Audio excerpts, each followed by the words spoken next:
सावली जी। नमस्कार। हरियाणा का मोनू मानेसर सुर्खियों में बना रहता है, इस पर क्या कहेंगे आप? सुर्खियों में नहीं, ये गुंडा है और ये वही गुंडा है जिसे जुनैद वगैरह को आग लगा के मार दिया था, उसकी गाड़ी में जला दिया। कह रहा हूं कि अगर सड़क पर परेड कराकर ये प्रदर्शित करना है कि ऐसे व्यक्ति दोबारा ना ये जरूरत करें, तो सबसे पहले मोनू मानेसर की करानी चाहिए। सबसे बड़ा दुश्मन हरियाणा का वही है जिसने हरियाणा के हिंदू मुसलमान भाईचारे को, 36 बिरादरी के भाईचारे को तोड़ने के लिए वो हथौड़े चलाए जो कोई दंगे का मास्टरमाइंड है ये, हिंदू मुस्लिम भाईचारे को खत्म करता है। इसकी आप पहले वीडियो देखिए। आपने वीडियो देखा, आपने देखा कि हमारे एक हिंदू भाई ने ही इसकी पूरी पॉलिटिक्स खोली है। इस आदमी ने 36 बिरादरी के प्रेम को वहाँ पर खंडित किया है, जिसकी इसको सजा तो होनी चाहिए, सजाए मौत। लेकिन क्योंकि इन लोगों के ऊपर सरकार का कुछ हाथ है तो ये मेहरबान रहते हैं इनके ऊपर और इनको साइडिंग से सजा नहीं मिल पाती है, इसीलिए इसने वहाँ के माहौल को ख़राब किया हुआ है और अपने नाम का दबदबा बनाए रखने के लिए हमेशा हिंदू मुस्लिमों के खिलाफ काम करता है। ये ना किसी हिंदू का सगा है, ना किसी मुसलमान का और ना ही देश का। तो ऐसे लोगों को सिर्फ जेल में डाल देना चाहिए। कोई मशहूर नहीं है, ये गुंडा है जो अपना नाम बढ़ाना चाहता है। इसका आगे कुछ लोगों पर आरोप है गायों के नाम पर मुस्लिमों को फंसाते हैं, ऐसी वीडियो आ रही है। देखिए, ये आरोप नहीं है, ये सच है। इस वक्त मुसलमान को इतना दबाया जा रहा है और इतना परेशान किया जा रहा है कि मुझे ये समझ नहीं आता मुसलमान जिंदा कैसे है। आप पहले वीडियो देखिए, फिर आपको यकीन। खबर सबकी लगती है। अब आपके गांव से गाय का ट्रक भर के जाएगा। पहली बात, क्या किसी मुसलमान के अंदर इतनी औकात या हिम्मत है? वो हिसार में, बहादुरगढ़ में, शापला में, रोहतक में कहीं भी आके सीधी गाड़ी लगा देगा और गायों को उठाएगा और उसके अंदर डाल देगा। पहली चीज, जहां से गाड़ी भरी जाती है वहां उसके बीच में हमारा आदमी होता है, उसी गांव का आदमी जिस गांव से गाड़ी भरी जाती है। मुकबर जो मोटे रुपये लेता है, जिसका धंधा है ये कि भाई मैं बैकग्राउंड में रह के काम करूंगा, मैं आदमी नहीं बनूंगा, मैं मतलब ऐसे समाज से आता हूं, मेरे समाज वाले मैंने मार देंगे। यानी कि रक्षक ही भक्षक है। वो उस गाड़ी को जब लेके जाते हैं, आपको क्या लगता है कितनी गाड़ियां जाती हैं डेली? 10,000 गायों का आंकड़ा तो मेरे पास है। अगर आप मेरा फोन मेरे को 1 मिनट के लिए दे दोगे, मेरे को थोड़ा सर्च करना पड़ेगा। मैंने वीडियो डाली थी जिस टाइम पे नासिर जुनैद मामले के ऊपर ये बातें चल रही थी। अब पूरी चीजें क्या थी, मेरे को मुसलमान ही तेसी बोल देते हैं, ये तो मुसलमानों का चाहने वाला मेवातियों की मेरे लेता है। भाई साहब, उस स्कैंडल को समझो। गुड़गांव के अंदर से जाके मेवात के अंदर एंट्री होती है, जहां से एंट्री होती है वहां गाड़ी वालों की मंथली बंधी हुई होती है। जो मंथली तोड़ देता है, जो मंथली नहीं देता, उसी को ये पकड़ते हैं, पीटते हैं, जेल में देते हैं, जेल में डाल देते हैं। वीडियो देखा, इसमें आपने देखा कि मुसलमानों को फंसाने के लिए हमारे जो नंबर 2 के दोगले हिंदू भाई हैं, वो कैसे कैसे षड्यंत्र रचते हैं, किस तरीके से लोगों को परेशान करते हैं और कैसे झूठे गाय के मुकदमे बना करके उनको बंद कराते हैं। ये सिर्फ मुसलमानों को फंसाने के लिए किया जाता है और प्रशासन के कुछ लोग इनके साथ मिले हुए होते हैं, जो कि आपने वीडियो में देखा। मुझे लगता है कि शायद इसको देखने के बाद आपको कुछ और समझाने की जरूरत नहीं है। आप हिंदू और मुसलमान का फर्क खुद भी। सर, भिवाड़ी में मुस्लिम की मॉब लिंचिंग पर आपकी क्या प्रतिक्रिया है? तो ये प्रतिक्रिया इसमें देने का कोई फ़ायदा नहीं है, क्योंकि मॉब लिंचिंग तो आए दिन हो ही रही है। ये एक अलग बात है कि आजकल मोदी मीडिया नहीं दिखा रही है, वरना रोज़ 1-2 मुसलमान इसी नाम पे मारा जाता है कि तुम गाय का गोश्त लेकर जा रहे हैं। आप इसके लिए छोटी सी पहले वीडियो देखिए।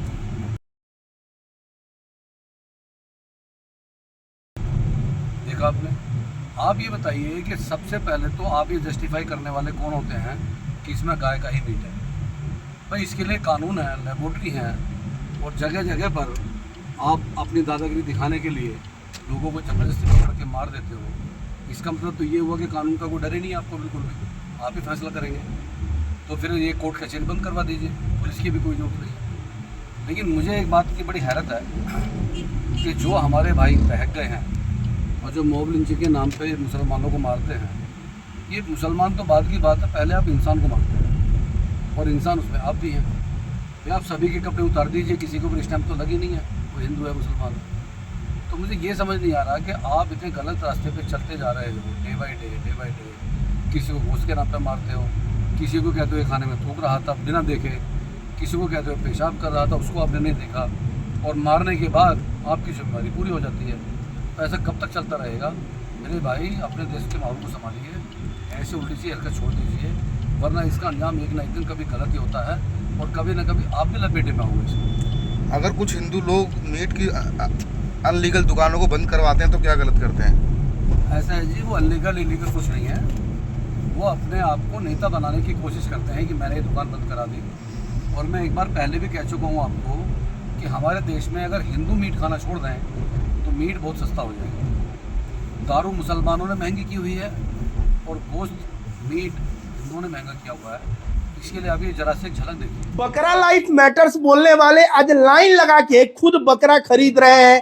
बेचारा बेजुबान जानवर है, वो बोल भी नहीं सकता, उसे मत खाओ, बकरा में जीव होता है। और अगर फिर भी नहीं मानोगे तो खाओ पियो ऐश करो, कोई मुसलमान तुम्हारा विरोध करने नहीं आ रहा है। लेकिन हाँ, मुसलमानों के बकरीद के त्योहार में बकरा लाइफ मैटर्स का ज्ञान मत देना।